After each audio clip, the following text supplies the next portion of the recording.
What if I told you that the biggest thing standing between you and your best competition isn't your dancing, isn't the judges, isn't your opponents?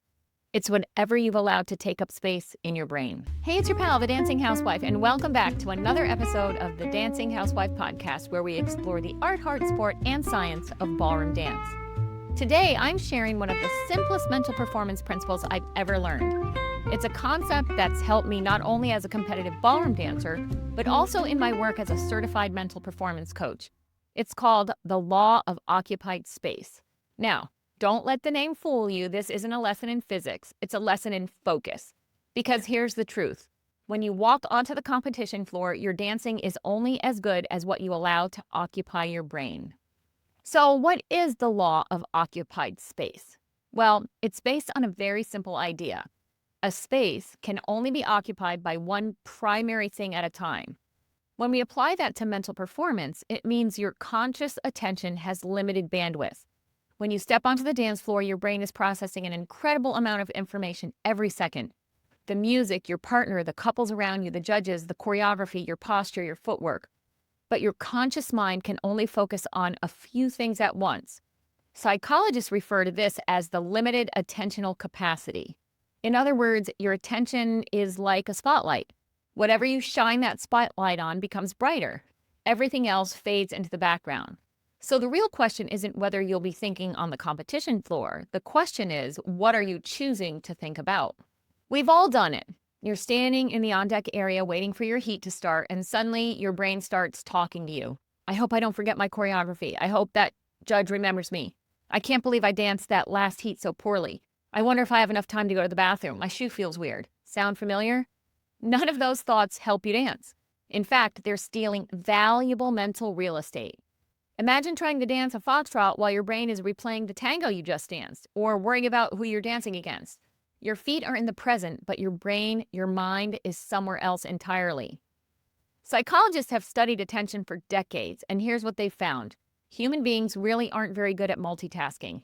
Instead, our brains rapidly switch back and forth between thoughts. Every time you switch from, what if I mess up, to remember your frame, back to, I wonder what the judges are thinking, your brain is changing channels. That switching takes mental energy. Elite performers aren't successful because they never get distracted. They're successful because they become very good at bringing their attention back to what matters, again and again and again. Here's an image I want you to picture. Imagine you're driving down the road while staring into your rearview mirror. You wouldn't be driving very well. Yet that's exactly what many of us ballroom dancers do. We spend the next round replaying the mistake from the previous one. The missed cue, the timing issue, the stumble, the forgotten choreography. Meanwhile, the next dance has already started. Championship dancers absolutely learn from mistakes, but they don't let yesterday's steps steal today's dance. The best competitors rarely think about 20 different technical corrections while they're dancing. Instead, they develop just a few simple cues. Maybe it's frame, breathe, connect, or perhaps spine, relax, release. They're short, simple, and actionable. When your mind is occupied with execution, fear has a lot less room to move in. Here's something I'd love for you to try before your next competition or even your next lesson. Choose 3 keywords, not outcomes, not placements, not results, not finals, just 3 words completely within your control. Write them down, read them while you're warming up, read them while you're waiting on deck. Then, right before you walk onto the floor, ask yourself, what's occupying my mind right now? If you notice it's comparison or fear or judges or placements or replaying mistakes, simply replace those thoughts with one of your cues. You're not pretending those thoughts don't exist. You're simply choosing not to let them lead the dance. I think one of the biggest misconceptions in ballroom dancing is that confidence comes after success. Nope. It actually comes from directing your attention well. Because confidence isn't the absence of nerves or performance anxiety. It's trusting yourself enough to focus on what you can control. Every competition gives you another opportunity to practice that. Not just your dancing, but also your thinking. Your brain has valuable real estate. Every thought wants a place in it. Some thoughts help you dance bigger, freer, more expressively. Others quietly steal your confidence before the music even begins. You don't always get to choose the first thought that enters your mind, but you do get to decide which thoughts get invited to stay. Protect that space, fill it intentionally, because whatever occupies your attention will eventually impact your dancing.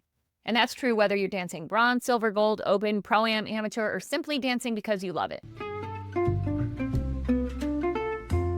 Thanks for tuning in today. If today's episode encouraged you, I'd love for you to click like, drop me a comment, share it with your dance partner or your coach, and if you haven't already, be sure to subscribe and follow me on Facebook and Instagram so you never miss a ballroom tip. This is the Dancing Housewife signing off, and until next time, happy dancing!